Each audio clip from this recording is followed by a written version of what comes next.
കടുവ സംരക്ഷണത്തിൻ്റെ പ്രാധാന്യത്തെക്കുറിച്ച് ഒരു ഓർമ്മപ്പെടുത്തൽ കൂടി. ജൂലൈ 29 അന്താരാഷ്ട്ര കടുവാ ദിനമായിട്ട് ആചരിക്കുന്നു നമ്മൾ. ഇത് ഒരു വീണ്ടും ഓർമ്മപ്പെടുത്തലാണ്. കാരണം കടുവകളെ സംരക്ഷിക്കേണ്ട ആവശ്യകത, കടുവയുടെ നിലനിൽപ്പ് നമ്മുടെ പ്രകൃതിയുടെ നിലനിൽപ്പിന് എന്തുമാത്രം ആവശ്യമാണ്, ഇതൊക്കെ വീണ്ടും വീണ്ടും ജനങ്ങളിലേക്ക് എത്തിക്കാനുള്ള ഒരു പ്രവർത്തനമാണ്. ഇതോടനുബന്ധിച്ച് കേരളത്തിലെ പ്രകൃതി ഫോട്ടോഗ്രാഫർമാരുടെ ഒരു കൂട്ടായ്മയായ വൈൽഡ് ഫ്രെയിംസും കേരള വനം വകുപ്പും കേരള സൂ ആൻഡ് മ്യൂസിയം ഡിപ്പാർട്ട്മെൻറ്റും സംയുക്തമായി ഒരു ഫോട്ടോഗ്രാഫി മത്സരവും കടുവകളുടെ ഒരു ഫോട്ടോ പ്രദർശനവും നടത്തുന്നുണ്ട്.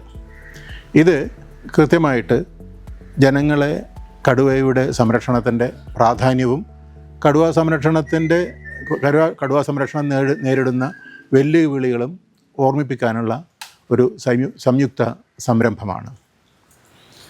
കാരണം നമുക്കറിയാം, കടുവകൾക്ക് ജീവിക്കണമെങ്കിൽ നല്ല കാട് വേണം, സുരക്ഷിതമായ വനം, വന്യത നിലനിൽക്കുന്ന വനം എന്നാണ് പറയുക. അപ്പോൾ കൃത്യമായിട്ടുള്ള ഒരു വനസംരക്ഷണത്തിൻ്റെ ആവശ്യകത, അതുപോലെ തന്നെ കടുവ നേരിടുന്ന ഭീഷണികൾ ഏറ്റവും കൂടുതൽ മനുഷ്യനിൽ നിന്ന് തന്നെയാണ്.